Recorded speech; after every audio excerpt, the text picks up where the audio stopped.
ఈ సంవత్సరము 2024వ సంవత్సరము 2వ నెల, అంటే ఈ నెల ఫిబ్రవరికి దేవుడిచ్చినటువంటి వాగ్దానము విమోచన, month of redemption and reclining on God అని చెప్పారు. అంటే దేవుని మీద పూర్తిగా ఆధారపడడం ఒకటి రిక్లైనింగ్ అంటే, అలాగే ఈ యొక్క నెలలో విమోచన గురించి తెలియజేయడానికి దేవుడు మనకు వచ్చిన ఒక శ్రేష్టమైన పుస్తకము, అదే రూతు గ్రంథం. ఎవరు రాశారో తెలియదు, కానీ ఇక్కడ మంచి కథ ఉంటుంది, ప్రేమ కథ. అది విందాం. ఈ రూతు గ్రంథంలో గ్రంథం ఎప్పుడు రాయబడిందంటే మరి సంవత్సరము, సమయము ఎక్కడ రాయబడింది, ఇది చరిత్ర మాత్రమే చెప్పగలదు. ఎందుకంటే పాత నిబంధన గ్రంథంలో చాలా చోట్ల మనకి తెలియదు ఎవరు రాశారో, కానీ చరిత్ర గ్రంథాలు రాస్తారు కదా, అలాగా ఇశ్రాయేలు జీవిత చరిత్రను చాలామంది చక్కగా రాశారు ఆ కాలంలో. ఎందుకంటే చాలా శ్రేష్టమైన దేశము, ఆ దేశం మీదనే ప్రపంచము ఇప్పటి వరకు వాళ్ళు ప్రపంచాన్ని అంతా కూడా దృష్టి మరి ఇశ్రాయేల్ దేశం మీదే ఉంది. ఎందుకంటే ఇశ్రాయేల్ దేశాన్ని దేవుడు మార్చారు, యాకోబు పేరుని మార్చి ఇశ్రాయేల్గా మార్చారు. అంటే రారాజు అని, రాజకుమారుడని, పోరాడి గెలిచిన వారిని యాకోబు పేరు. అలాగే మనం కూడా పోరాడి గెలిచినప్పుడు మన పేర్లు కూడా మార్చేస్తారు, తారుమారు చేస్తారు. తామారు కూడా వేరే రకమైనటువంటి వ్యక్తి, అయితే ఆమె కూడా యేసు ప్రభు వంశావళిలో ఉంటుంది. తామారు నుంచి వచ్చినటువంటి యూదా వంశం నుంచే దావీదు రావడం. అబ్రహాం వంశము, తామారు, తర్వాత రాహేలు, ఆమె కూడా ఒకప్పుడు వేశ్య. అయితే రూతు ఇప్పుడు అన్య దేశస్తురాలు. నయోమి కరువు వచ్చినప్పుడు మోయాబు దేశానికి వెళ్తుంది. ఆ మోయాబు దేశం కూడా శపించబడినటువంటి దేశము. అది ఆదికాండము 19వ అధ్యాయంలో ఉంటుంది. కాబట్టి ఆమె మళ్ళీ బెత్లెహేము, రొట్టెల గృహము. బెత్లెహేము అంటే అర్థము రొట్టెల గృహము, అంటే దేవుని వాక్యము, జీవాహారం, దేవుని యొక్క లేఖనాలు, బైబిల్ గ్రంథం.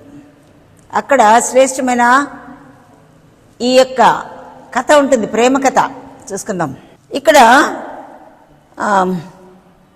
కరువు వచ్చినప్పుడు మరి బైబిల్ ఉన్న వాళ్ళు చూసి వింటుంటే చాలా వినదగినటువంటి ప్రేమ కథ. అందరూ వినటానికి ఇష్టపడతారు కదా, మరి అందుకే కదా అందరూ సినిమాలు చూస్తుంటారు. ప్రేమ కథలు ఒకరికొకరు చెప్పినప్పుడు ఇంకా ఆసక్తిగానే వింటారు. అలాగే మన కథ చెప్తే, మనము ఆ ప్రేమ కథ వింటే, మన ప్రేమ కథ అనేకుల ప్రేమ కథలను మార్చేసి చివరికి క్రీస్తు కథగా మనం మారితే గనుక క్రీస్తు ద్వారా, ప్రభు క్రీస్తు ద్వారా మన కథలు మారి, అలాగా కథలను అల్లేవారిగా, రాసుకుంటూ వెళ్ళేవారిగా మన కథలను మార్చేటువంటిది క్రీస్తును రక్షకుడుగా అంగీకరించి, ప్రభువుగా అంగీకరించి, ప్రభు క్రీస్తుని సిలువలో చూసి వేలాడుతున్నటువంటి సిలువ రక్తము ద్వారా మనం కడగబడతాం, కంటిన్యూస్గా కడగబడతాం. తండ్రితోనూ కుమారునితోనూ మనము సహవాసము కలిగి ఉన్నవారము. మీరు చీకటి వారు కాదు, వెలుగు సంబంధులు. మనం వెలుగు సంబంధాలను తెలుసుకొని వెలుగులోనికి వస్తే అనేకుల చీకటి జీవితాలను వెలుగుమయంగా చేసేటువంటి యేసు ప్రభు, నేను లోకానికి వెలుగై ఉన్నాను, మీరు లోకానికి వెలుగై ఉన్నారని.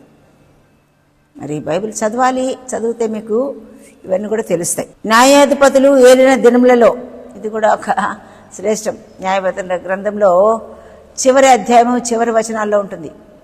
జనులు అధికారులు లేకపోవడం బట్టి, రాజులు లేకపోవడం బట్టి చాలా విచ్చలవిడిగా జీవించారు.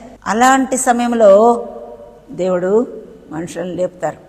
మరి ఆదాము తర్వాత ఎంతో కాలానికి నోవహు తర్వాత ఎంతో కాలానికి అబ్రహాం, తర్వాత మోషే, మధ్యలో ఎంతోమంది ఉన్నారు. దైవజనులు కూడా ఉండుంటారు, యేసుప్రభుని దేవుని అంగీకరించిన వాళ్ళు కూడా ఉంటారు. కానీ ఒక నాయకుడు నేను దేవుడు ప్రత్యేకపరిచారంటే దేవుని ఉద్దేశము ఆ నాయకుడి ద్వారానే జరగాలి.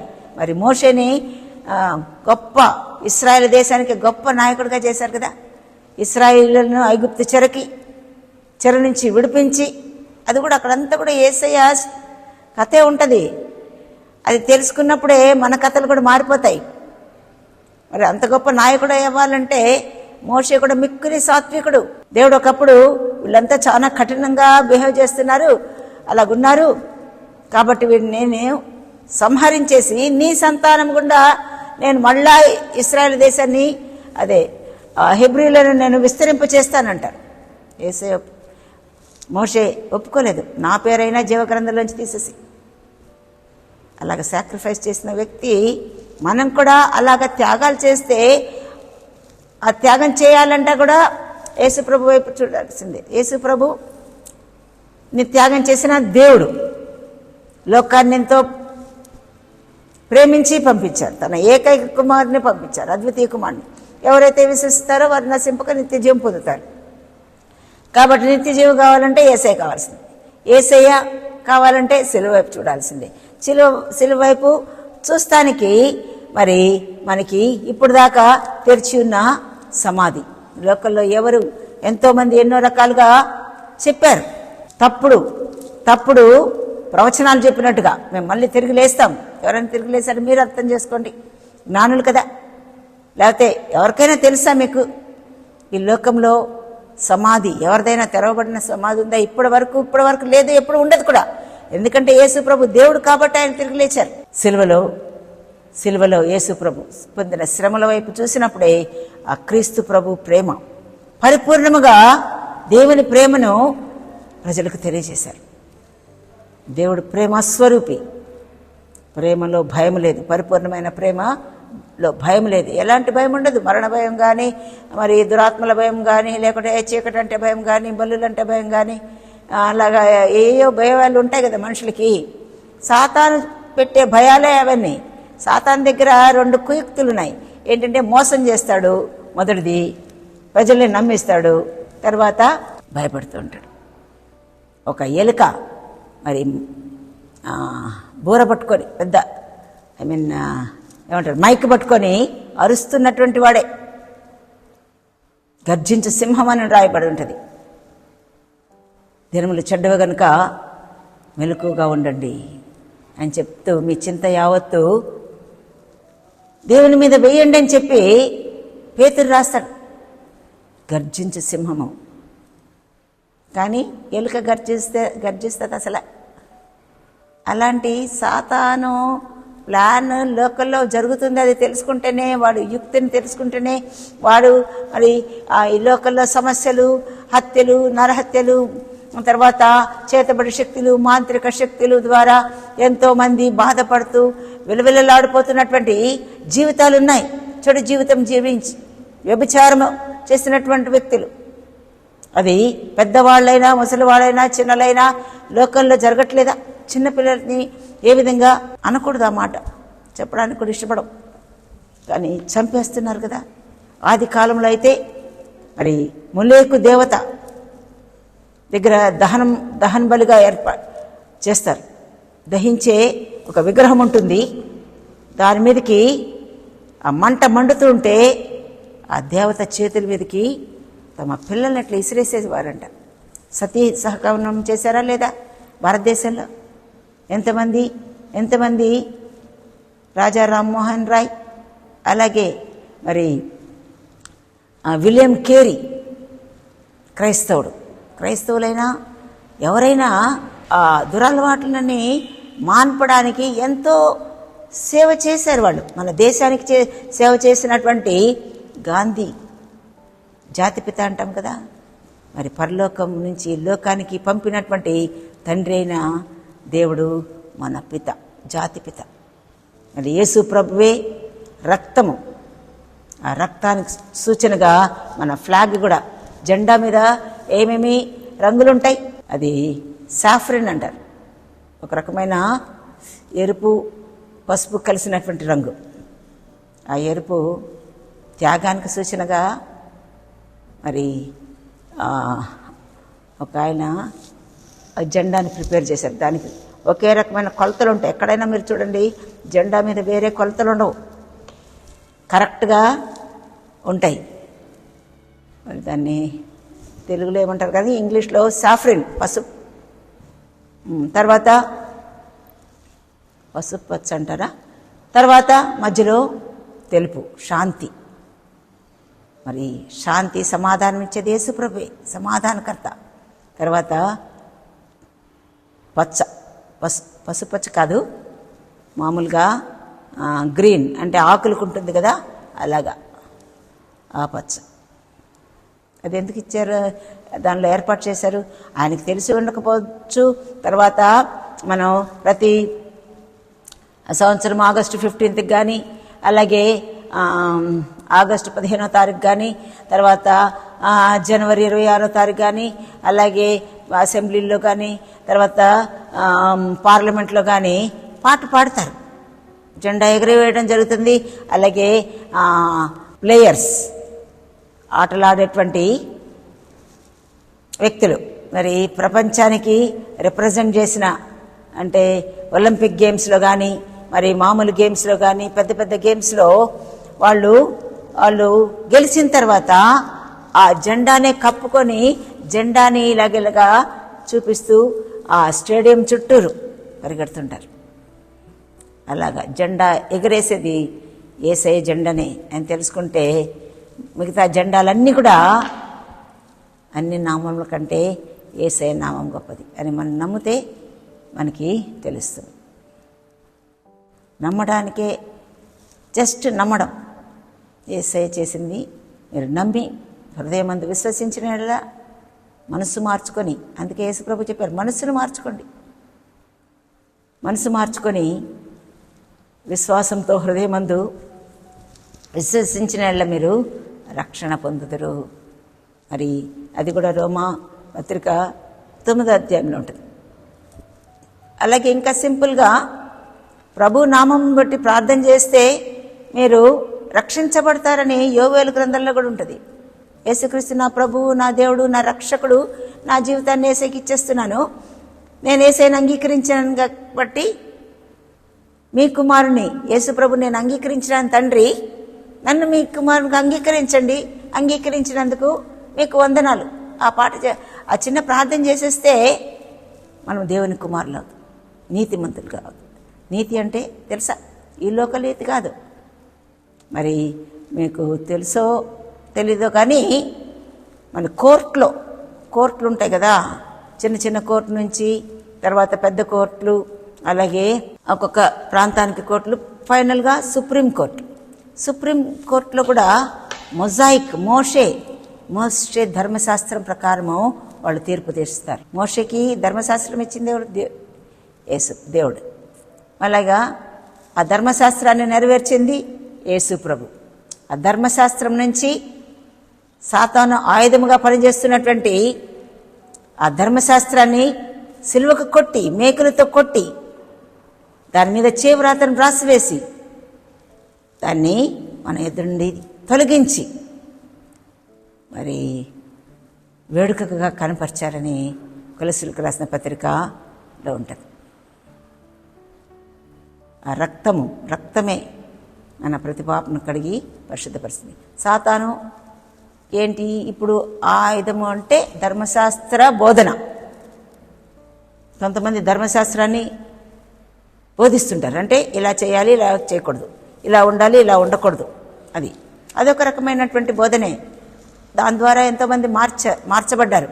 అయితే కృపాసువార్త అంటే ఏంటంటే యేసు ప్రభు సమస్తాన్ని చేసేశారు, సిలువలో ముగించేశారు, ముగింపు పలికారు, సమాప్తము అని బిగ్గరగా కేకేసి 6వ మాట తల వాల్చి ఆత్మను దేవునికి అప్పగించారు. మన ఆత్మను దేవునికి మనం అప్పగించాలంటే యేసు ప్రభు శిలువ వైపు చూస్తే చాలా సింపుల్గా మనం రక్షణ పొందొచ్చు. ఆ సింపుల్, ఆ చిన్న, అతి అతి శ్రేష్టమైనటువంటి సత్యాన్ని నమ్మితే అసత్యము సత్యంగా చేస్తున్నటువంటి ఈ లోకంలో ఉండట్లేదా? ఎంతోమంది, అందరూ దేవుళ్ళు ఒకళ్ళే, అందరూ అన్ని మార్గాలు ఒక చోటుకే చేరుతాయి. అలాగే అన్ని నోట్లు ఒక చోటుకుంటాయి, ఒకే రకంగా ఉంటాయండి.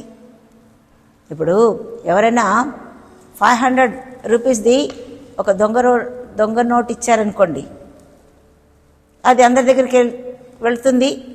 మరి మీ చేతుల్లోకి వస్తే మీరు అడుగుతారు, ఇది దొంగ నోటా మంచి నోటా అంటే, ఇది మంచి నోటు అంటే వాళ్ళు ఏమంటారు? ఏం వెరుతారు మా నీకు, పోయి బ్యాంకు ఏం చేస్తారో అంటారా లేదా? కానీ మంచి నోట్ని దొంగ నోటు అనలేము. మరి అలాంటి మాటనే నోట్లుగా మారుస్తున్నారు. మీరు అర్థం చేసుకుంటే 200 నోట్లు వచ్చినాయి, ఒక 400 నోటు వచ్చింది. అసలు ఎందుకు రావట్లేదు? బైబిల్ గ్రంథం సత్యం కాబట్టి. మరి అలాగే నోటు 500 అయితే చెల్లుతుంది, కానీ 400 నోట్లు ఎవరు ప్రింట్ చేయరు కదా. దొంగలైనా ప్రింట్ చేయడం వాళ్ళకి జ్ఞానం. అదేంటి? సాతానిచ్చిన జ్ఞానం, దొంగ నోట్లు ముద్రించడం. మరి 400 నోట్లు చేయలేదు, 300 నోట్లు చేయలేదు. ఎందుకంటే సత్యము, బైబిల్లో ఉన్న సత్యాన్నే నోట్లు కూడా తెలియజేస్తున్నాయి. ఒకే సత్యము, నేనే సత్యము, నేనే మార్గము, నేనే జీవం అన్నారు యేసుప్రభు. అన్ని మార్గాలు పరలోకానికి తీసుకెళ్ళవు, ఒక్క మార్గమే నేనే అన్నారు. నేను ఒక మార్గం అనలేదు, నేనే సత్యం అన్నారు. ఆ సత్యం ఏంటో తెలుసుకుంటే అసత్యము సత్యంగా, దొంగ నోట్లను మంచి నోట్లుగా, అలాగే దుర్బోధలు మార్చి, అలాగా సత్యాన్ని అసత్యంగా మార్చే మనుషులు లేరా ఈ లోకంలో? అబద్ధాలు చెప్పి జైలుకి వెళ్ళిన వాళ్ళు లేరా? దొంగతనాలు చేసి జైలుకి వెళ్ళిన వాళ్ళు లేరా? ఒకసారి నేను లెక్చరర్గా వర్క్ చేశాను కాబట్టి మా కాలేజీలో మరి అప్పుడు ఆదెప్ప సార్ ప్రిన్సిపల్గా ఉన్నప్పుడు మరి తల్లిదండ్రులు ఎవరైనా వచ్చి వాళ్ళు మరి అటెండెన్స్ తీస్తారు కదా, మరి ప్రతిరోజు వస్తున్నాడా, కాలేజీకి వస్తున్నాడా లేదా, ఎక్కడ ఉంటున్నాడా అని కనుక్కోవడానికి ఒక అతన్ని పిలిచారు. ఒక అతను వచ్చాడు. మరి ప్రిన్సిపల్ రూమ్ నుంచి ఇలాగా మా స్టాఫ్ రూమ్ నుంచి వెళ్తూ ఉంటే అక్కడ కిటికీ దగ్గర నేను కూర్చుంటాను. అతను అంటున్నాడు, మనం ఏం చేస్తాం సార్? అడేమో ప్రతిరోజు ఇంటికి మరి విలేజ్ నుంచి వస్తూ క్యారియర్ కూడా తీసుకొని వస్తాడంట. కాలేజ్ టైంకి బయలుదేరుతాడు బస్ స్టాండ్ దగ్గర అక్కడ. కాబట్టి వస్తున్నాడు, మరి కాలేజ్ అయిపోయిన టైంకే ఇంటికి వెళ్తున్నాడు. ఎక్కడ తిరుగుంటాడు? అది బస్ స్టాండ్ కాబట్టి బస్ స్టాండ్లో తిరుగుంటాడు.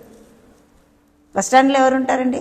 తల్లిదండ్రులు లేనోళ్ళు, లేకపోతే తాగుబోతులు, ఇట్లా తిరుగుబోతులు, తర్వాత సిగరెట్లు, ఇట్లాంటివన్నీ ఉండే స్థలమే కదా అది. అక్కడ తిరిగితే ఎట్లా అవుతారు? ఇంటికి వెళ్ళిపోతాడు. పోతూ అతను ఒక మాట అన్నాడు, మనం ఏం చేస్తాం సార్? అంతా తలరాత. తల మీద దేవుడు నీ కొడుకు కాలేజీకి వెళ్లకుండా బస్ స్టాండ్లో తిరగాలని దేవుడు కనుక రాసుంటే తలరాత ఎవరైనా మార్చగలరా? దేవుడు తల మీద రాసుంటే దేవుడు మార్చడు. మరి తలరాతలు రాసేటువంటి పరిస్థితి లేదు. చాలామంది నమ్ముతున్నారు మన తల మీద ఏం రాసుంటే అదే జరుగుతుందని. కానీ తలరాత మార్చి, మన రాతలను మార్చి, మన కథలను, ప్రేమ కథలను మరి అనేకులకు వినిపించినప్పుడు మనం కూడా మన యొక్క జీవిత కథ రాసి మన సొంత సాక్ష్యాన్ని అనేకులకు చెప్పి, ఆ సాక్ష్యం అనేకులకు మార్చి, అనేకులు ఆ ప్రేమ కథను విని మరి మార్పు చెందడానికి యేసు ప్రభు ఉన్నారు. విమోచకుడుగా వచ్చారు. యేసు ప్రభు విమోచనకు సాదృశ్యంగా రూతు గ్రంథం ఉంది. అలాగే దేవుని మీద పరిపూర్ణంగా ఆనుకోవడం అంటే పాతకాలంలో ఈజీ చైర్స్ అనేది మీరు ఎప్పుడైనా చూసారా? ఇప్పుడు కూడా కొంతమంది పెద్దలు అలాగా వాటిని వాడుతూ ఉంటారు. కాబట్టి లేకపోతే కనీసం చైరన్నా అనుకోండి, మామూలు కుర్చీ మీద మనం కూర్చున్నాం అనుకోండి, మన బరువు మనం మోసుకుంటామా, కుర్చీ మోస్తుందా? కుర్చీనే కదా ఎవరైనా చెప్పేది. మన బరువు మోయం.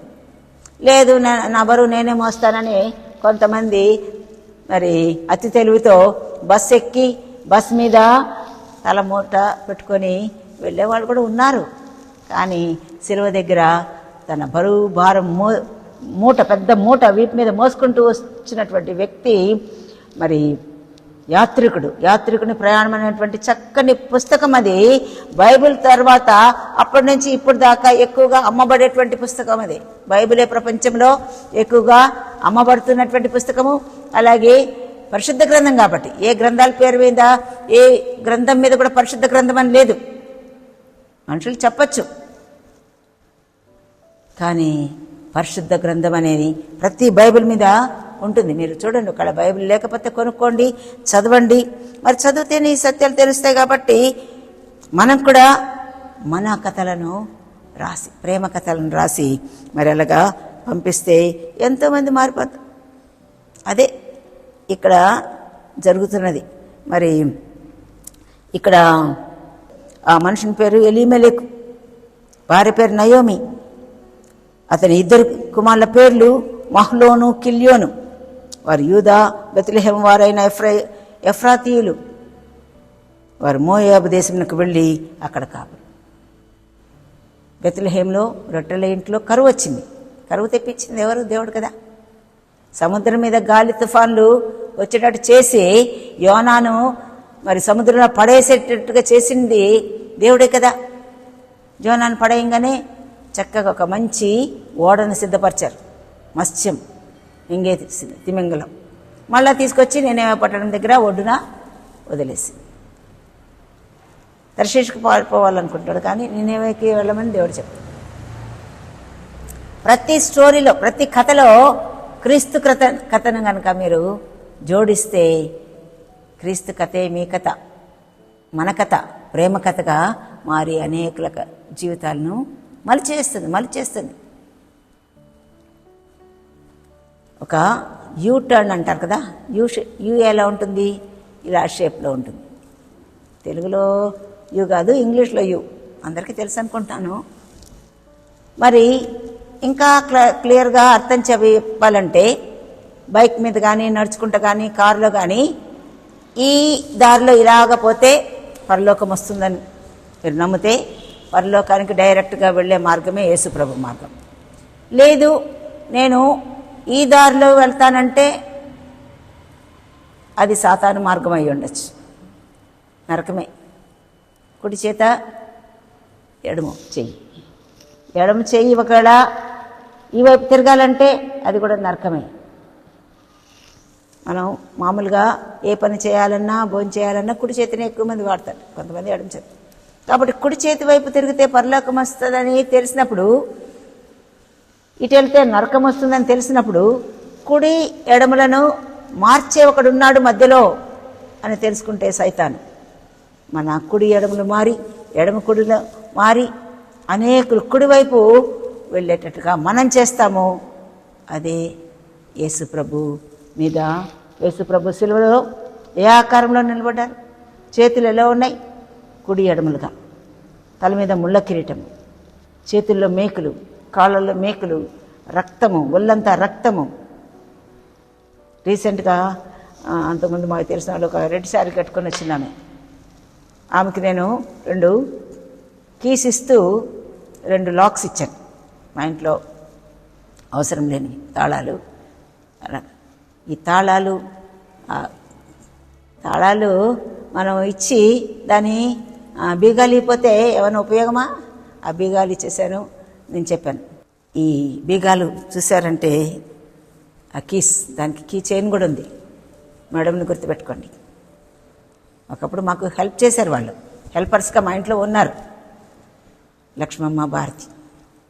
మరి రెడ్ శారీ చాలా చక్కగా ఉంది, అది చాలా చీప్గా వచ్చిందంట, అది 2000 పైనే ఉంటుందని ఆమెతో చెప్పాను. లక్ష్మమ్మ ఆ రెడ్ శారీ చూసినప్పుడు యేసు ప్రభుని జ్ఞాపకం చేసుకోండి. యేసు ప్రభు ఎర్రని రక్తము కార్చారు సిలువలో. ఎలాంటి పరిస్థితినైనా మార్చగలరు. అలాగా లక్ష్మమ్మ భారతి హస్బెండ్ బ్రదర్ వెంకటేశ్వర్లు చర్చ్కి చాలా రెగ్యులర్గా వచ్చేవాళ్ళు, మళ్ళీ వస్తారు. అలాగా మనము నమ్మినప్పుడే ఏదైనా జరుగుతుంది, కానీ నమ్మకపోతే అంతే, ఇంకా మీరే డిసైడ్ చేసుకోవాలి. అలాగా మరి నయోమి భర్తను కోల్పోతుంది, తర్వాత 2 కుమారులు కోల్పోతారు. నయోమి పెనుమిటి అయిన ఎలీమెలకు చనిపోయిన తర్వాత ఆమె 2 కుమారులను నిలిచి ఉండరు. కాబట్టి తర్వాత వారు మోయాబు స్త్రీలను పెళ్లి చేసుకుంటారు. 4వ వచనం, 1వ అధ్యాయమే, మనకి ఇంకా 3 అధ్యాయాలు ఉన్నాయి. కాబట్టి ఇంచుమించు 10 సంవత్సరాలు అక్కడ నివసించిన తర్వాత మహలోను కిల్యోను 2 చనిపోయి కాగా ఆ స్త్రీలు, రూతు గ్రంథము 1వ అధ్యాయం 5వ వచనం, వారు ఇంచుమించు 10 సంవత్సరంలో అక్కడ నివసించిన తర్వాత మహలోను కిల్యోను 2 చనిపోయి కాగా ఆ స్త్రీ తాను కన్న 2 కుమారులను తన పెనిమిటిని లేనిదాయను. వారికి ఆహారం ఇచ్చుటకు యెహోవా తన జనులను దర్శించినని ఆమె మోయాబు దేశంలో వినెను. కనుక మోయాబు దేశమును విడిచి వెళ్ళుటకై ఆమె కోడళ్ళు ప్రయాణమైరి. ఆమెకు 2 కోడళ్ళు ఉంటారు, 2 కొడుకులకి 2 భార్యలు. అదే 10 సంవత్సరాల తర్వాత ఆమెమో భర్త చనిపోయింది, కరువు వచ్చింది బెత్లెహేంలో. మళ్ళీ ఆ బెత్లెహేంలో మరి ఆహారం దొరుకుతుందని ముందు వినింది, తర్వాత వెళ్ళింది. మనం వింటేనే విశ్వాసం కలుగుతుంది. వెళితేనే చర్చికి కానీ ప్రార్థనా స్థలాలకు కానీ ప్రార్థనా సమయాన్ని వెచ్చిస్తే యేసయ్య వెచ్చించినటువంటి సిలువ విలువ తెలుస్తుంది. విలువైన మన జీవితాన్ని విలువగా ఉండాలంటే విలువైన యేసు ప్రభు వైపే చూడాలి. మరి చెప్పాను కదా, యాత్రికుని ప్రయాణం. అక్కడ ఒక యాత్రికుడు ప్రయాణం చేస్తుంటాడు పరలోకానికి వెళ్ళడానికి. చాలా ఆటంకాలు వచ్చేసినాయి. మరి తర్వాత ఒక సిలువ కనబడుతుంది, ఆ మూటంతా సిలువ దగ్గరికి వేసేసాడు, తర్వాత వెళ్ళాడు. అప్పుడు కూడా ఆటంకాలు వస్తాయి. మరి ఇంకా పరిశుద్ధాత్మతో నింపబడితే ఇంకా ఎక్కువ నీతిమంతునికి అనేక ఆపదలు కలుగును. అయితే వాటన్నిటి నుంచి ఆయన తప్పించు. యేసు ప్రభువును అంగీకరించిన వాళ్ళకి మొదట సమాధానం ఉంటుంది, శాంతి ఉంటుంది, హృదయంలో నెమ్మది ఉంటుంది. మరి మన జీవితాన్ని పూర్తిగా సమర్పిస్తే మన చేరే మోస్తుంది, కుర్చీ మోస్తుంది, కానీ మనం మోయం. అదే ఈరోజు ఈ కథలో మనం చూస్తాం. తర్వాత వాళ్ళందరూ కూడా ప్రయాణమై వస్తూ ఉంటారు. మరి ఎలీమెలెకు చనిపోతాడు. 2 కోడలను తీసుకొని వస్తుంటుంది. ఒక ఆమె పేరు ఓర్పా, ఇంకొక ఆమె పేరు రూతు. మరి వాళ్ళిద్దరు ప్రయాణమయ్యారు, చాలా దూరం వచ్చారు, కొంచెం దూరం.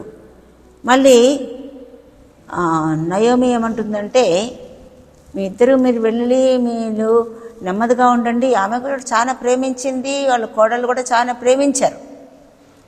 కానీ అడుగుతుంది, మీరు మళ్ళీ వెళ్ళి పెళ్లి చేసుకోండి, మరి ఎందుకు నాతో వస్తారు, నేను ఒకదాన్ని వెళ్తానంటే 2 కూడా ఏడ్చి ముద్దు పెట్టుకుంటారు నయోమిని. కానీ ఓర్పా వెళ్ళిపోతుంది.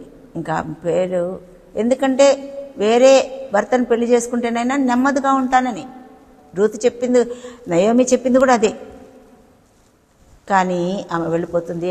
ఆమె గురించిన చరిత్రే మనం వినం. తర్వాత బైబిల్ గ్రంథంలో ఎక్కడ రాయబడల, అంటే లోకంలో కలిసిపోయింది. వేరే వాళ్ళని పెళ్లి చేసుకుంది, అలాగే వెళ్ళిపోయింది, అంతే. ఓర్పా వెళ్ళిపోయింది. రూతు మాత్రం నేను వెళ్ళనత్తమ్మా అని బతిమాలుతుంది. నీవెక్కడ ఉంటావో అక్కడే ఉంటాను, నువ్వు నిన్నే వెంబడిస్తాను, నువ్వు ఉన్న స్థలంలోనే ఉంటాను, నీ దేవుడే నా దేవుడు, నీ ప్రజలే నా ప్రజలు అని ఒప్పించి, అత్తమ్మను ఒప్పించి, అంత మంచి అత్తమ్మలు మనకి కొంతమంది ఉంటారు. మా అత్తమ్మ కూడా చాలా మంచివారు, రాజమ్మ గారు. మరి అలాగే ఆమె హిందీ పండిట్గా చేశారు, నన్ను ఎంతో ప్రేమించారు. నేను కూడా మరి అప్పుడు కాలంలో సిడీలు ఉండేవి కదా, దానిలో ఇంగ్లీష్ లో ఉన్నటువంటి బైబిల్ స్టోరీస్ని, బైబిల్ కథల్ని నేను పెట్టి తెలుగులోకి చెప్తూ ఉండేదాన్ని. పెద్దవాళ్ళకి ఏం కావాలి, బాగా ఎక్కువసేపు మాట్లాడితే ఇష్టం కదా. కాబట్టి ఈ రూత్ కూడా వాళ్ళ అత్తమ్మని వెంబడించడానికే ఇష్టపడింది. మా అత్తమ్మ రాజమ్మ గారు తను ఎన్నో ఉత్తరాలు రాసేవాళ్ళు నాకు, చాలా చిన్న అక్షరాలతో చక్కగా ఫుల్గా. ఆ కాలంలో కవర్స్ దొరికాయి కదా, కార్డు కవరు, ఇప్పుడు ఫోన్లు వచ్చినాయి అనుకోండి, అలా ఒకసారి రాశారు. ఏమ్మా లెటర్స్ రాయట్లేదు, తండ్రి పని మీద ఉన్నావా? యేసుప్రభు చెప్తారు కదా, నేను తండ్రి పని మీద ఉన్నాను. అలాగా ఆమె కూడా సేవ చేశారు. చుట్టుపక్కల గ్రామాల్లో ఒక పాపిలి అనేటువంటి ఒక ఊరుంది దగ్గర అనంతపురికి, అక్కడికి వెళ్ళి వాళ్ళకి సేవ చేశారు. వాళ్ళు తినే ఫుడ్డే తిన్నారంట, వారం గడిపేవారు. మళ్ళీ ఇంటికి వెళ్ళారు. మరి సిఎస్ఐ చర్చిలో స్త్రీల మధ్య పరిచయం చేశారు, ఎన్నో గ్రామాల్లో చేశారు. మళ్ళీ ఒక చర్చిలో వాళ్ళ పుట్టినటువంటి అత్తమ్మ పుట్టినటువంటి అక్కడ చర్చి లేకపోతే చర్చికి డబ్బులు ఇచ్చారు. ఆ కాలంలో ₹1,00,000 అంటే ఇప్పుడు 10 లక్షలు లేకపోతే 20 లక్షలు అవుతుంది. అలాగా త్యాగం చేసిన వాళ్ళ త్యాగము దేవుడు మర్చిపోడు. ఒక చిన్న గిన్నెడు మంచినీళ్ళు ఇచ్చినా దానికి ఫలం వస్తుందని చెప్పారు కదా. అలాగా యేసు ప్రభు అంతా చేసిన త్యాగాన్ని మనము గుర్తుపెట్టుకుంటేనే మనము ఈ లోకల్లో మనము జాగ్రత్తగా జీవించగలము. కానీ ఇంకా తర్వాత ఏకైక మార్గం అని తెలుసుకోవాలి. తర్వాత ఏమవుతుంది, నయోమినే పరిశుద్ధాత్మ ద్వారా ప్రేరేపించబడి వీళ్ళందరూ కూడా ప్రవక్తనీయులు. ఆమె నయోమినే చెప్తుంది బోయజ్ దగ్గరికి వెళ్ళమని, అంటే యేసు ప్రభు దగ్గరికి వెళ్ళమని పరిశుద్ధాత్మే చెప్తారు. తర్వాత 2వ అధ్యాయంలో కూడా మనం చూస్తాం బోయజ్ రూతును దీవించటం. మరి బోయేజు అక్కడక్కడ చదువుతున్నాను, ఎక్కువ సమయం మించిపోతుంది కాబట్టి. అప్పుడు బోయేజు 5వ వచనం, 2వ అధ్యాయం 5వ వచనంలో, అప్పుడు బోయేజు కోయివారి మీద ఉంచబడిన తన పని వారిని చూచి ఈ చిన్నది ఎవరని అడిగాడు. ఎవరు? వీళ్ళందరికీ కూడా పేర్లున్నాయి అన్నమాట. ఎవరి పేరు ఏంటి? బైబిల్ గ్రంథంలో, పాత నిబంధన గ్రంథంలో ప్రతి వ్యక్తికి కూడా ఒక పేరు ఉంటుందన్నమాట. ఆ పేరు వాళ్ళ యొక్క జీవితానికి సాదృశ్యంగా ఉంటుంది. కాబట్టి అలాగా ఆ పేర్లు కూడా మనం చూడాలంటే మరి చూద్దాం ఆ పేర్లు ఏంటో, వాటి యొక్క అర్థమేంటో. ఈ రూతు గ్రంథము, 1 రాజులు 2వ రాజుల గ్రంథాలని, తర్వాత అలాగే న్యాయాధిపతులు, ఈ గ్రంథాలన్నిటిని కూడా రాసింది ఎవరైనా కానీ, గ్రంథస్థం చేసింది మరి క్రీస్తు పూర్వము 743 నుంచి 683 వరకు చరిత్ర చెప్పే సమయం అది, కాలం అది. అది 2వ దినవృత్తాంతాల గ్రంథము 32వ అధ్యాయము మరి 32వ వచనం అనుకుంటాను, అక్కడ ఉంటుంది. యెషయా ప్రవక్తనే, ఇంగ్లీష్లో షేక్స్పియర్ అంటారు. షేక్స్పియర్ అంటే చాలా పెద్ద కవి. ప్రపంచంలోనే ఇంగ్లీష్ చదివిన వాళ్ళకి ప్రతిసారి ప్రతి కాలేజీలో కూడా షేక్స్పియర్ స్టోరీ లేకుండా ఉండదు. నేను కూడా ఇంగ్లీష్ చేశాను, ఎంఏ. కాబట్టి షేక్స్పియర్ ఎన్నో డ్రామాలు రాశారు, ఎన్నో పద్యాలు రాశారు, ఎన్నో డ్రామాలు కూడా ఆ కాలంలో ప్రదర్శించేవాళ్ళు. అలాంటి వ్యక్తి బైబిల్లో పాత నిబంధన గ్రంథంలోనేమో యెషయా ప్రవక్త, అలాగే క్రొత్త నిబంధనలో పౌలు కూడా అంటారనమాట, పౌల్ని. ఈ గ్రంథము 4 భాగాలుగా విభజించారు. మొదటిదేమో దేశం పేరు మనం చూసాం కదా, ఏ దేశం నుంచి వాళ్ళు వచ్చారో, మోయాబు దేశం నుంచి. ఎక్కడికి వెళ్తున్నారు? బెత్లెహేము రొట్టెల స్థలం. అది 1వ అధ్యాయము 19 నుంచి 2వ అధ్యాయము 3వ వచనం వరకు ఉంటుంది. తర్వాత ఇంకొక సంఘటన ఏంటంటే, అది ధాన్యాన్ని వేరు చేస్తారు కదా, పొట్టును ఒక పక్క ఇంకో పక్క, ఇంగ్లీష్లో థ్రెషింగ్ ఫ్లోర్ అంటారు, అంటే మరి కళ్ళం అంటారు కదా, కళ్ళం. అది 3వ అధ్యాయము 1వ వచనము నుండి 18వ వచనం వరకు. 3వ అధ్యాయము 1 నుంచి 18వ వచనం. ఇంకొకటి బెత్లెహేము పట్టణం. బెత్లెహేము అంటే 4వ అధ్యాయంలో ఉంటుంది ఇంకా క్లియర్గా, 1వ వచనం నుండి 22వ వచనం. బెత్లెహేము అంటే రొట్టెల ఇల్లు. మనం చూసాం కదా బైబిల్లో మరి విత్తనాలు వేరుకోవడానికే రూత్ వెళ్ళింది.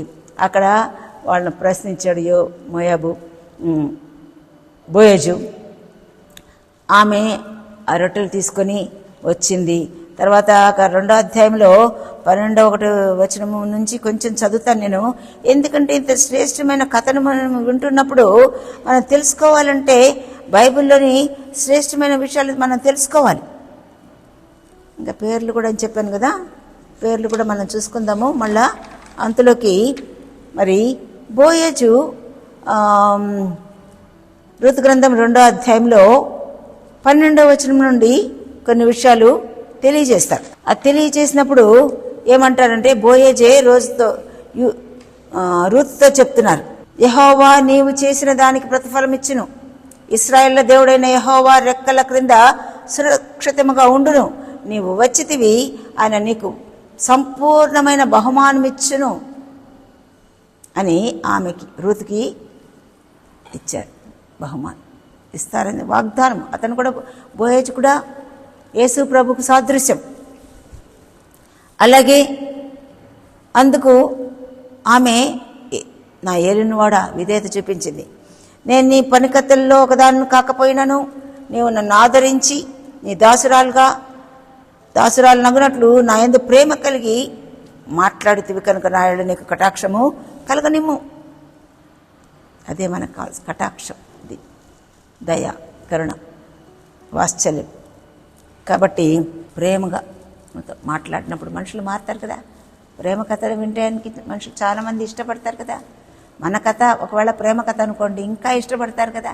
కాబట్టి మన కథను ఇతరులకు తెలియజేస్తే, దేవుని కథను తెలియజేస్తే మన ప్రేమ కథ వినసొంపుగా ఉంటుంది. కాబట్టి అలాంటి వినదగిన కథ కాబట్టి అనేకులు వింటారు. కాబట్టి మన కథలను మనము వాళ్ళ దగ్గర నుంచి మరి చివరి వరకు, చిన్నప్పుడు బండి రానేవాళ్ళు శేష షా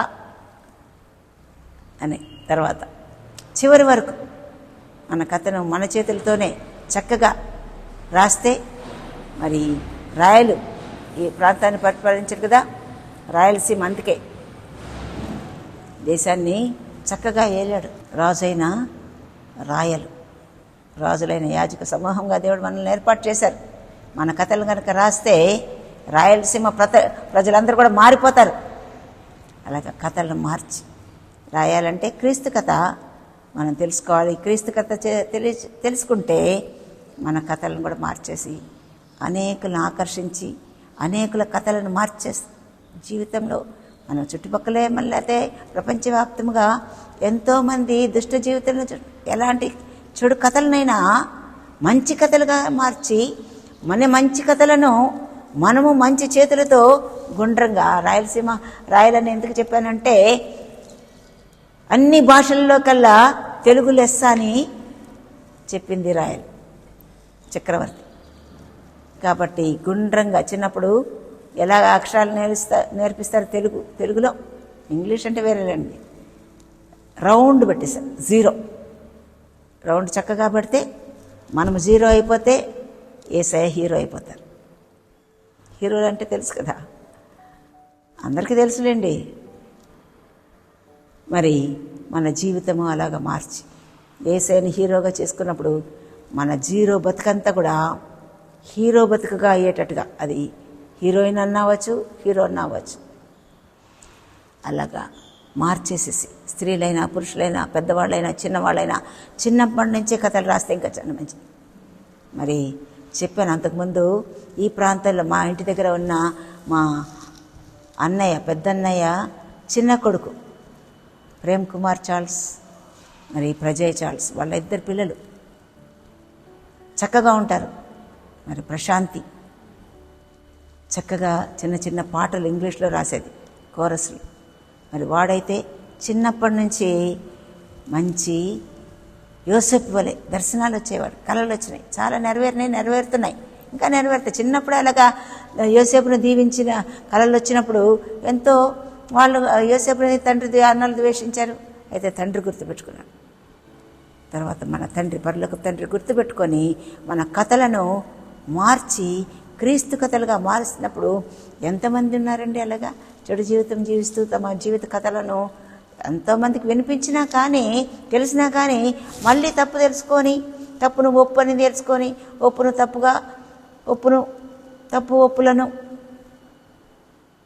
తప్పులను మార్చగలిగిన యేసయ్య రక్తం. ఆ బి అక్షరాన్ని మనం కనుక నేర్చుకుంటే మరి బ్లడ్ ఆఫ్ జీసస్, యేసయ్య రక్తం. రా తర్వాత అంతా యేసయ్యే, దేవుడే చేసింది, అదే తెలుసుకోవాలి. ఆమె తర్వాత ఇక్కడ ఏముంటుందంటే ప్రేమ కలిగి మాట్లాడాను అని అంటుంది. తర్వాత 13 నుంచి చదువుతున్నాను. అందుకు ఆమె, ఏలినవాడా, నేను నీ పనికత్తెల్లో ఒక దానను కాకపోయినాను, నీవు నన్ను ఆదరించి నీ దాసురాళ్లకు నాయందు ప్రేమ కలిగి మాట్లాడితివి, నా ఏళ్ళు నీకు కటాక్షం కలగనిమ్ము అని చెప్పాను. బోయజు భోజన కాలమున నీవు ఇక్కడ వచ్చి భోజనం చేసి చిరకలో నీ ముక్క ముంచి తిరుమని ఆమెతో చెప్పగా ఆమె కోయి వారి వద్దకు వెళ్ళి ఆమె కూర్చుండెను. అతడు ఆమెకు పేలాలు అందించి ఆమె తిని తృప్తి పొంది కొన్ని మిగిల్చెను. ఆమె ఏరుకుంటకు లేచినప్పుడు బోయజు తన పనుల మధ్య ఏరుకొననిచ్చాడు, అవమానపరచకూడని చెప్తాడు. కాబట్టి ఇక్కడ మనం చూస్తే పేలాలు, వేయించిన పేలాలు, యేసుప్రభు శరీరం సిలువలో మన కొరకు కాల్చబడినటువంటి శరీరం, రొట్టెగా చేయబడినటువంటి, దంచబడినటువంటి రొట్టె ఎలా ఉంటుంది అలాగ దంచబడ్డారు. అలాగే మరి విరక్కొట్టబడ్డారు. యేసయ్య పొందిన గాయం ద్వారా మనకు స్వస్థత. అందుకే చర్చెస్లో ఆ రొట్టె ద్రాక్షారసము ఇస్తూ ఉంటారు ఆదివారాలు, లేకపోతే ఏదో రోజు.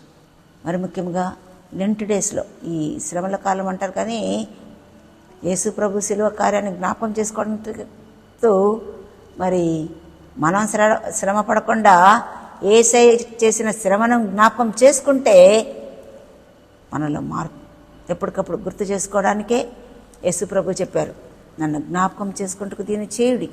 రొట్టె ద్రాక్షారసం ఎలాగ చేస్తారు, ద్రాక్ష పండ్లను ఆ కాలంలో కాళ్ళేసి తొక్కుతారు, ఇప్పుడైతే మరి క్రష్ చేస్తుంటారు. అలాగ జీసస్ వాస్ క్రష్డ్. యేసయ్య అలాగ నలగ కొట్టుటకు యెహోవాకు ఇష్టమైన నలగ కొట్టబడ్డారు సిలువలో. యెషయా గ్రంథం 53వ అధ్యాయంలో చాలా చక్కగా రాస్తారు యెషయా. అలాగే 22వ అధ్యాయంలో కూడా ఉంటుంది, నా దేవా నన్ను ఎడచేయి, 4వ వచనం, సిలువ మీద పడినటువంటి 4వ మాట. మరి 6వ మాట, సమాప్తమైనది. సమాప్తం చేసిన దాని ముందు చేసిన యేసు ప్రభు చెప్పిన మాటను జ్ఞాపకం చేసుకుంటే మన జీవితం కూడా అంతం వరకు శాశ్వతంగా యేసయ్యతో పరలోకంలో దేవునితో, దేవుని దూతలతో, యేసయ్యతో చనిపోయి, ఇప్పుడు మా అత్తమ్మ ఆల్రెడీ చూశారు, ఆమెకు దర్శనంలో చిన్న శరీరం ఎక్కడైతే మేము అక్కడ ఒక పెట్టెల్లో పెడతాం కదా క్రైస్తవులు, కాఫిన్ బాక్స్ అంటారు, పెట్టి అక్కడంతా మేము అలా ఉన్నాం కదా, బంధువులందరూ చేరి చూస్తూ ఉంటారు, ఏడుస్తుంటారు అలాగా కదా. ఆ దర్శనాన్ని ముందే చూశారు. అలాగే దేవుడు చూపించేది. దర్శనాలు నమ్మితే మన దర్శనం మారుతుంది, లేదంటే మధ్యలో వేరే దర్శనాలు ఇచ్చే అపవాది కూడా ఉన్నాడని తెలుసుకోవాలి. ఇక్కడ ఈ చేదులో అది వైన్ అని ఉంది ఇక్కడ. మరి చేదును ఎవరు శిలువ మీద యేసయ్యకి అందించారు కదా, చెరకలో ముంచి. అది చేదైనటువంటి ఒక రకమైనటువంటి పదార్థం. అది తాగితే ఒక రకంగా మత్తు వస్తుంది కొంచెమైనా. కానీ యేసయ్య ఒప్పుకోలేదు, తాగలేదు, వెంటనే తీసేశారు. ఎందుకు? యేసయ్య శ్రమ పడాల్సిందే, ఆ విధంగా మనం నలకొట్టబడాల్సిందే. దేవునికి ఇష్టమై దేవుడు చేశారు అదంతా ప్రేమతో. దేవుడు ప్రేమించి మన కొరకు లోకాన్ని ఎంతో ప్రేమించి యేసుప్రభుని అంగీకరించడానికి నిత్య జీవమునిస్తానన్నారు. అంగీకరించడం అంటే యేసయ్యని మన హృదయంలోకి చేర్చుకోవడం. పరిశుద్ధాత్మ సహాయంతో మనము ఇంకా నింపబడితే, పరిశుద్ధాత్మతో నింపబడినప్పుడు మరి శ్రేష్టమైనటువంటి వాక్యాలు దొరుకుతాయి. అక్కడ వాక్యంలోంచి సత్యాల్ని ఏరుకోవడమే, గింజలను గ్లీనింగ్ అంటారు. అంటే మరి ఆమె ఏరుకుంటుంది. ఆమె ఏరుకున్నట్లుగా, అంటే విత్తనాలు తీసుకునేటట్టుగా చేసింది. బార్లీ, గోధుమ అవి వదిలేస్తారు కదా, ఆ కాలంలోనే ఆమె వెళ్ళింది. ఆ కాలాన్ని ఎవరు నిర్ణయించారు? దేవుడు కదా. కాలంలో, సమయంలో దేవుడు తన స్వాధీనంలో ఉంచుకున్నారు. కాబట్టి ఇంకా ఎన్నో విషయాలు ఉన్నాయి. తర్వాత 3వ అధ్యాయంలో మరి ఇక్కడ ఏమైనా ఉంటుందంటే, నయోమి చెప్తుంది 1వ వచనం నుండి, ఆమె అత్త అయిన నయోమి, కుమారి, నీకు మేలు కలుగునట్లు నేను నీ కొరకు విశ్రాంతిని విచారింపవలసిన దానను కదా.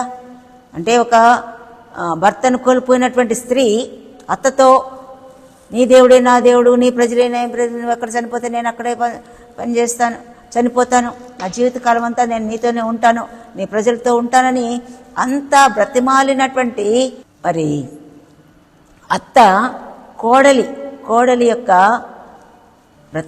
కోడలు బ్రతిమాలిస్తుంది. నేను ఉంటాను అత్త, నన్ను వెళ్ళిపోమని అద్దు అని వచ్చింది. మరి ఆమె బాగోగులు ఎవరు చూడాలి? అత్తమ్మే చూడాలి. నేను నీకు మేలు కలుగునట్లుగా నేను నీ కొరకు విశ్రాంతిని విచారింపవలసిన దాన్ని కదా. ఎవని పనికెత్తల యొద్ద నీవు ఉంటావో ఆ బోయజు మనకు బంధువుడు, ఇదిగో రాత్రి అతని కళ్ళమున ఎవల తూర్పారబట్టబోచున్నాడు. నీవు స్నానం చేసి తైలం రాచుకొని నీ బట్టలతో కట్టుకొని ఆ కళ్ళెమునకు వెళ్ళుము. అతడు అన్నపానములు పుచ్చుకొనుట చాలించు వరకు నీవు అతనికి మరుగయుండుము. అంటే బట్టలు, రక్షణ వస్త్రాలు, ఉల్లాస వస్త్రాలు, నీతి వస్త్రాలు బైబిల్లో ఉంది. స్నానము చేసి, అంటే వాక్యము మనల్ని పరిశుద్ధపరుస్తుంది. జలమనుంది, నీరు.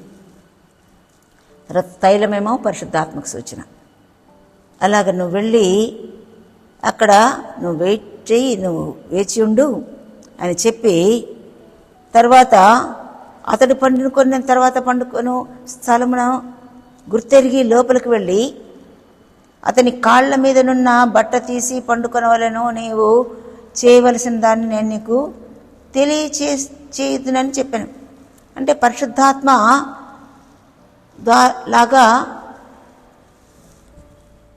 నయోమి చెప్తుంది, నీవు తలకి నూనె రాసుకో, తైలం పట్టించుకో. తర్వాత ఇక్కడ ఏమని ఉందంటే కాళ్ళ మీద అని ఉంటుంది, కానీ కొంతమంది తప్పుగా అర్థం చేసుకుంటారు. ఇంగ్లీష్లో అయితే హిస్ ఫీట్ అని ఉంటుంది, పాదాలు మాత్రమే. పక్కన తొలగించి నువ్వు, అంటే యేసయ్య పాదాల దగ్గర నీ పాపాలు ఒప్పేసుకొని నీ కష్టాలన్నింటినీ యేసయ్యకి ఇచ్చేసి ఆ సిలువను అంగీకరించినప్పుడు, సంపూర్ణంగా సమర్పించినప్పుడు, ఈ బోయజు యేసు ప్రభుకు సాదృశ్యము. మరి రూతేమో సంఘానికి వధూవరులు.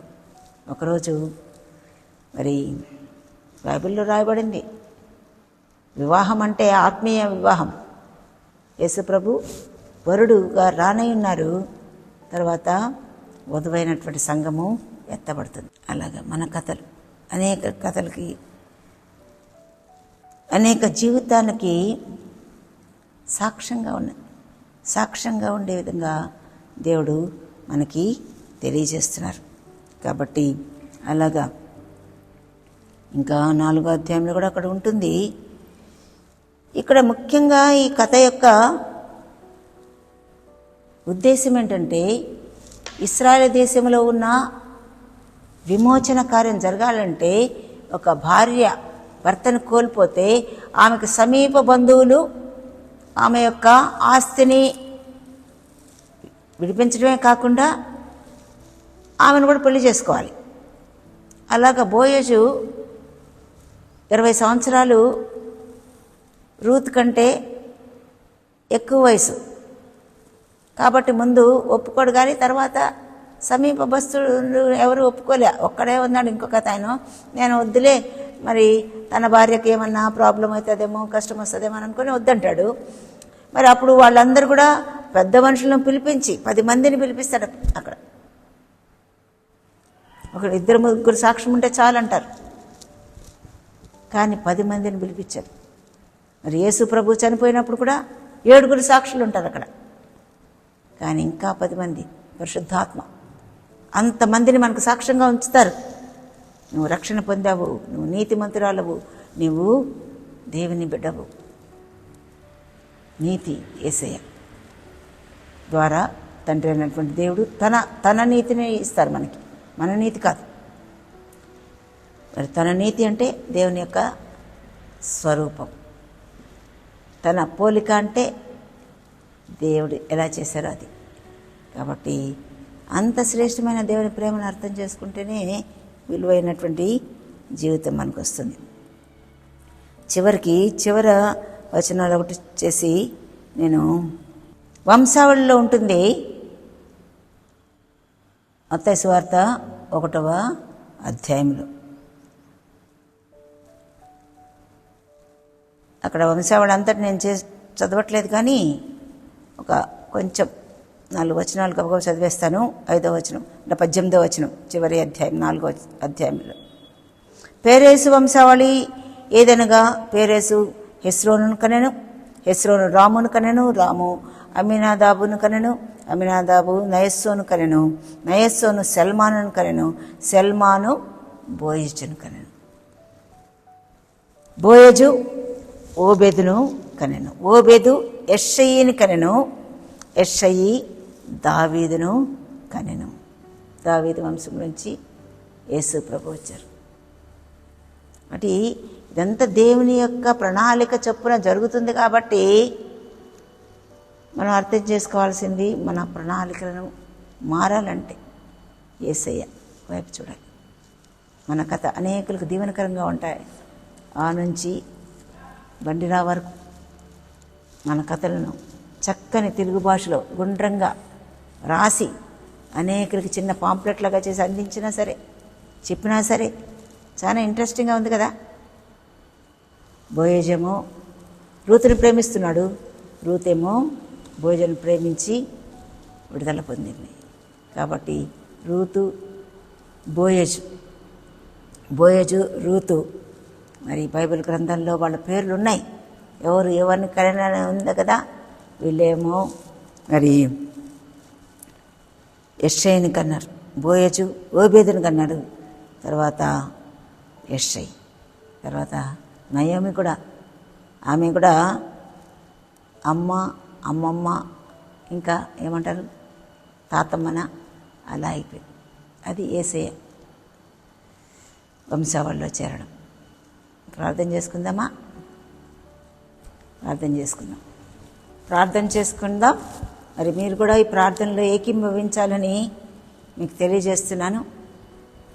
యేసయ్యను అంగీకరించిన వాళ్ళు ఇప్పుడే, యేసయ్య నేను పాపిని, నా పాపాల కొరకు మీరు సిలువలో రక్తం కార్చారు, శ్రమ అనుభవించారు, రక్తం కార్చారు, మరణించారు, సమాధి చేయబడ్డారు, తిరిగి లేచారు యేసుప్రభా. మరి నా జీవితాన్ని మీకు సమర్పిస్తున్నాను, నా హృదయంలోకి రండి. రీసెంట్గా ఒక పాట విన్నా, ఏంటంటే గుండె నిండా నీవే, నీవే యేసయ్య, గుండె నిండా నీవే.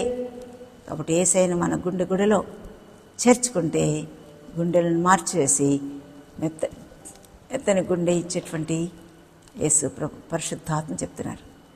మరి యెహెజ్కేలు గ్రంథంలో 36వ అధ్యాయము 26వ వచనం నుండి రాతి గుండెను తీసివేసి మాంసపు గుండెను తెచ్చేస్తుంది, మెత్తని గుండె. అలాగా మారాలంటే యేసయ్య మన హృదయంలో ఉండాలి. ప్రార్థన చేసుకుందాం. మహాపరిశుద్ధుడైన మా తండ్రి, ప్రేమ గలనైనా కృపగల తండ్రి, మిమ్మల్ని స్తుతించి ఘనపరిచి మహింపరిచి ఆరాధిస్తున్నాం. నైనా మీరు లోకాన్ని ఎంతో ప్రేమించారు, మమ్మల్ని అందరినీ ప్రేమించారు. లోకం అంటే మనుషులే. మరి అలాగా మేము ఈ లోకంలో మంచి మనుషులుగా జీవించడానికి మంచి కథలుగా మా కథలను అనేకులకు తెలియచేస్తూ అనేకుల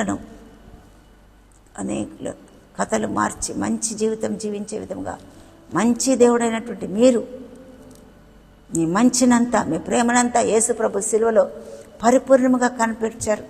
పరిపూర్ణమైన ప్రేమ భయమును వెళ్ళగొట్టు. ఎలాంటి భయం లేకుండా, మరణ భయం కానీ ఆయా భయాలు లేకుండా జీవించే నిత్య జీవాన్ని మాకు ఇచ్చారు. నేను యేసు ప్రభు నశింపక నిత్య జీవం అనుగ్రహించడానికే పంపించారు. యేసు ప్రభు నందు విశ్వాసం ఉంచడమే, కేవలము నమ్మడము, విశ్వసించడం, హృదయంలోకి ఆహ్వానించడం. అలాగా ఇంకా రక్షణ లేని వారిని రక్షణలోకి నడిపించే పరిశుద్ధాత్మదేవా, మీరే ఒప్పింపచేసే ఆత్మ, ఆదరణకర్త అయిన బోయేజు మరి రూతును ఆదరించాడని కూడా రాయబడింది. బోయేజుల యొక్క ప్రేమ కథ మా కథలను మారుస్తూ ఉండగా, ఎలాంటి చెడు కథ ఉన్నప్పటికీ మంచి కథలుగా మార్చి అనేకులకు మేము తెలియచేసినట్లయితే, మరి అలాగా మా జీవితాలను సరిచేసి మా జీవితాలను మార్చగలిగినటువంటి మీ ప్రేమ, పరిశుద్ధాత్మ ద్వారా దేవుని ప్రేమ మీ హృదయంలో కుమ్మరించబడుచున్నది. రోమా పత్రిక 5వ అధ్యాయం 5వ వచనం. అలాగా ప్రేమను మేము కలిగిన వారమై మిమ్మల్ని ప్రేమిస్తూ, మొదట ప్రేమను మర్చిపోయినా మళ్ళీ తిరిగి ప్రేమతో నింపబడి పరిశుద్ధాత్మ ద్వారా మరి ప్రేమ సమస్తమైన దోషముల కప్పును, మరణమంత బలమైనది, మరణ పడక నుంచి కూడా అనేకులు లేచారు. అలాగ ఎలాంటి మరణ సంబంధమైనటువంటి కార్యాలు జరిగిన కుటుంబాల్లో మరి అనేక రకాలుగా ఆకర్షించేటువంటి ఈ లోకంనైనా యవ్వనస్తుల్ని, పిల్లలను, మరి ముఖ్యంగా యవ్వనస్తులను, వృద్ధులను కూడా మార్చగలిగినటువంటిది మీ ప్రేమ. ఆ ప్రేమ మేము పొందుకున్నప్పుడు మేము మిమ్మల్ని ప్రేమించగలము. ఆ ప్రేమ మాలో పరిపూర్ణమైనప్పుడు ప్రతి భయం నుంచి విడుదల పొందగలము. నీకే మహిమ చెల్లిస్తూ మా అందరితో మాట్లాడారు. నైనా మీరు ఒక నిర్ణయం తీసుకోవడము, అది మీ స్వభావం కనుక ఆ నిర్ణయం తీసుకోవడానికి మరి రాబో దినాల్లో మరి అది ఎంతో దూరం లేదు కనుక, దినములు చెడ్డవి కనుక సద్వినియోగం చేసుకోవడానికి ప్రతి ఒక్కరికి కృప చూపించండి. నేను బైబిల్ చదివితేనే జ్ఞానం, నా జ్ఞానం లేక నా జనులు నశించున్నారని ఉంది. అలాగే దర్శనం లేక, అంటే దేవుడు ఏ దర్శనంతో మేము సేవ చేస్తున్నామో ఆ దర్శనం చివరి వరకు మేము కలిగి ఉన్నప్పుడే ఆ దర్శన నెరవేర్పును మేము పొందగలం. మధ్యలో ఎన్నో అడ్డులు, ఆటంకాలు, శ్రమలు, కష్టాలు, దుఃఖము, మరి బాధాకరమైన సమయాలు వచ్చి ఉండొచ్చు. అగ్ని వంటి మహాశ్రమలు మీకు కలిగినప్పుడు పేతురు గ్రంథంలో ఉంటుంది 4వ అధ్యాయం. మరి అగ్ని వంటి మహాశ్రమలు కలిగినప్పుడు మీకేదో వింత జరుగుతున్నట్టుగా మీరు అనుకోవద్దు. అగ్నిలో నడిచిన జ్వాలలు మిమ్మల్ని కాల్చలేవు. షడ్రక్ మేషక్ అగ్నిలో వేయబడ్డారు. అలాగే సింహాలు లాంటి ప్రజలు ఈ లోకంలో ఉన్నారు. సైతాను కూడా సింహాలనే గర్జించి సింహం వల్లే తిరుగుతున్నాడు, సమయం తక్కువైందని. కాబట్టి సింహాల నోళ్ళను మూయించి దానియేలును బయటికి రప్పించి, దానియేలు దేవుడే, షడ్రక్ మేషక్ దేవుడే అని రాజులు శాసనాలు పుట్టించి ఆ ప్రాంతమంతా చక్రవర్తి నెబుకద్నెజరు కాలంలో జరిగింది. దానియేలు గ్రంథంలో మరి బైబిల్ గ్రంథాలు చదివి అనేకులు దీవించబడడానికి మీరు కృప చూపించి నడిపించమని అడుగుచున్నాను. నేను జగడగల దొంగ ఊబి నుంచి బయటకు తీసుకురాగలిగినటువంటి దేవుడు, ఓర్పు, సహనము, నమ్మకత్వము, వినయము, విధేయత, మరి శ్రమలను సహించడం, ఓర్చుకోవడం, విధేయత చూపించడం, విశ్వాసం, వీటికే పరీక్ష పెడుతూ ఉండగా అన్ని పరీక్షలు జయం పొందే విధంగా అందరికీ కావాల్సిన గొప్ప జయము దయచేయమని అడుగుచు మీ దూతల పరిచయం ఇచ్చారు, పరిశుద్ధుల పరిచయం ఇచ్చారు, మీ వాక్యం మాకు ఇచ్చారు. ఎప్పటికప్పుడు సమాధానకర్త అయిన దేవుడు సాతాను శీఘ్రంగా మన పాదం కింద చితక తొక్కించున్నారని జ్ఞాపకం చేసుకుంటూ యేసు ఇచ్చిన అధికారం, శక్తిని, బలమును ఉపయోగించుకొని ఈ లోకంలో జయ జీవితం జీవిస్తూ అనేకులకి ప్రాంతంలో ఉన్న సాతాను సంబంధమైన వాటన్నిటిని విసర్జించి క్రీస్తుకు సంబంధించిన పరిచర్య చేస్తూ క్రీస్తు రాజ్యాన్ని, యేసుప్రభు రాజ్యాన్ని ఈ లోకంలో స్థాపిస్తూ మీరు సేవ చేసేటువంటి వారిని దీవించండి ఆయన. మీ శక్తి బలములతో నూతన అభిషేకంతో నింపి నడిపించమని అడుగుచు మిమ్మల్ని అడిగిన వాటన్నిటిని విశ్వాసంతో పొందుకుంటూ యేసుక్రీస్తు నామమున ప్రార్థిస్తున్నాను తండ్రి. ఆమేన్. మన ప్రభు అయిన యేసుక్రీస్తు కృప, తండ్రి అయినటువంటి దేవుని ప్రేమ, పరిశుద్ధాత్మ అన్యోన్య సహవాసం ఇప్పుడు ఎల్లప్పుడూ మనందరికీ తోడైండును గాక. ఆమేన్. దేవుడు మిమ్మల్ని మనందరినీ దీవించును గాక. God bless you all.